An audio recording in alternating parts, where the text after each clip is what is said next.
Hi hello ಶುಭೋದಯ. ನಾನು ನಿಮ್ಮ ಸುಮನ್. ಹೊಸ ವಿಡಿಯೋದೊಂದಿಗೆ ನಿಮ್ಮನ್ನು ಭೇಟಿಯಾಗಲು ಬಂದಿದ್ದೇನೆ.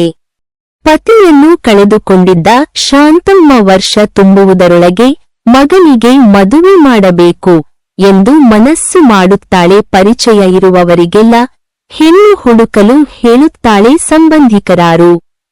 ಈ ವಿಷಯದಲ್ಲಿ ಸಹಾಯ ಮಾಡುವುದಿಲ್ಲ, ಏಕೆಂದರೆ ನಾಳೆ ದಿನ ಏನಾದರೂ ಸೊಸೆ ತಪ್ಪಾಗಿ ನಡೆದುಕೊಂಡರೆ ಆಗ ನಮ್ಮನ್ನು ದೂರುತ್ತಾರೆ ಎಂದು ಸುಮ್ಮನೆ ಜಾರಿಕೊಳ್ಳುತ್ತಾರೆ.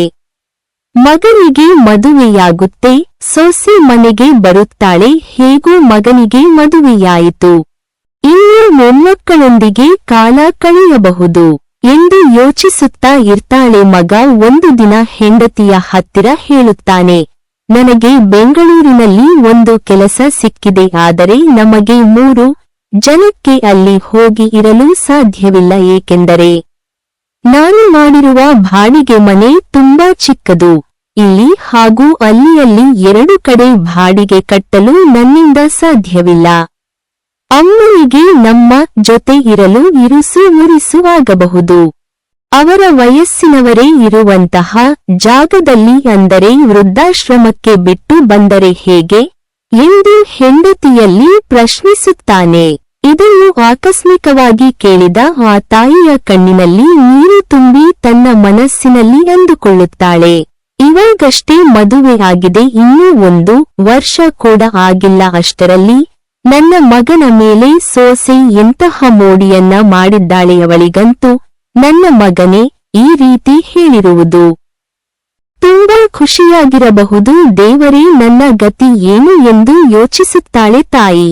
ಈ ರೀತಿ ಯೋಚನೆ ಮಾಡುವಷ್ಟರಲ್ಲಿ ಸೊಸೆ ಮಾತನಾಡುವುದು ಕೇಳಿಸುತ್ತೆ, ನಾನು ಮತ್ತು ಅತ್ತೆ ಈ ಮನೆಯಲ್ಲೇ ಇರುತ್ತೇವೆ, ನಿಮಗೆ 2 ಕಡೆ ಬಾಡಿಗೆ ಕಟ್ಟಲು ಸಾಧ್ಯವಿಲ್ಲ ಅಂದರೆ ಪರವಾಗಿಲ್ಲ, ನಾನು ಸ್ವಲ್ಪ ಓದಿಕೊಂಡಿದ್ದೇನೆ, ಇಲ್ಲಿರುವ ಮಕ್ಕಳಿಗೆ ಟ್ಯೂಷನ್ ಹೇಳಿಕೊಡಲು ಪ್ರಾರಂಭಿಸುತ್ತೇನೆ, ಅದರಲ್ಲಿ ಬಂದ ಹಣ ನಮ್ಮಿಬ್ಬರ ಜೀವನಕ್ಕೆ ಸಾಕು.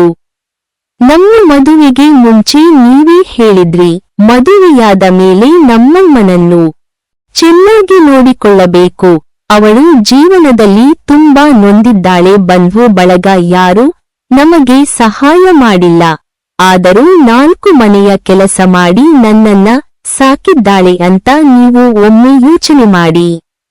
ನಿಮ್ಮನ್ನು ಅನಾಥಾಶ್ರಮಕ್ಕೆ ಹಾಕಿ ಅವಳ ಜೀವನ ಮಾತ್ರ ನೋಡಿಕೊಂಡಿದ್ದರೆ ನೀವು ಇವತ್ತು ಎಲ್ಲಿ ಇರ್ತಾ ಇದ್ರಿ? ನಾನು ನಿಮಗೆ ಸಿಕ್ತಾ ಇದ್ನ ಮಗನಾಗಿ ನೀವು ನಿಮ್ಮ ಹೆತ್ತ ತಾಯಿಗೆ ಈ ರೀತಿ ಹೇಳ್ತಾರಾ ಎಂದು ಗಂಡನಿಗೆ ಕೇಳುತ್ತಾಳೆ. ಮತ್ತೆ ಗಂಡನಿಗೆ ಹೇಳ್ತಾಳೆ, ನೀವು ಬೆಂಗಳೂರಿನಲ್ಲಿ ಸಂಪೂರ್ಣವಾಗಿ ಸೆಟ್ಲ್ ಆದ ನಂತರ ಒಂದು ದೊಡ್ಡ ರೂಮ್ ಮಾಡಿ ಅವಾಗ ಬರುತ್ತೇವೆ. ತಾಯಿ ಒಂದು ಮರ ಇದ್ದಂತೆ, ಕೇವಲ ನೆರಳು ಮಾತ್ರ ಅಲ್ಲ, ಫಲ ಕೂಡ ಕೊಡುತ್ತದೆ. ಸೊಸೆಯ ಮಾತು ಕೇಳಿದ ಅತ್ತೆಗೆ ಕಣ್ಣಲ್ಲಿ ನೀರು ಬರುತ್ತದೆ. ಸೊಸೆಯ ರೂಪದಲ್ಲಿ ನನಗೆ ಒಬ್ಬಳು ಮಗಳು ಸಿಕ್ಕಿದ್ದಾಳೆ ಎಂದು ಖುಷಿಪಡುತ್ತಾಳೆ. ವ್ಯಾವಹಾರಿಕ ಜಗತ್ತಿನಿಂದ ಹೊರಬಂದು ಅತ್ತೆ ಸೊಸೆ ಇಬ್ಬರೂ ಭಾವನೆಗಳಿಗೆ, ಸಂಬಂಧಗಳಿಗೆ ಬೆಲೆ ಕೊಟ್ಟು ಪ್ರೀತಿ ವಿಶ್ವಾಸ ನಂಬಿಕೆಯಿಂದ ಇದ್ದರೆ ಅತ್ತೆ ಸೊಸೆಯ ಬದಲು ಅಮ್ಮ ಮಗಳಿನ ರೀತಿ ಇರಬಹುದು.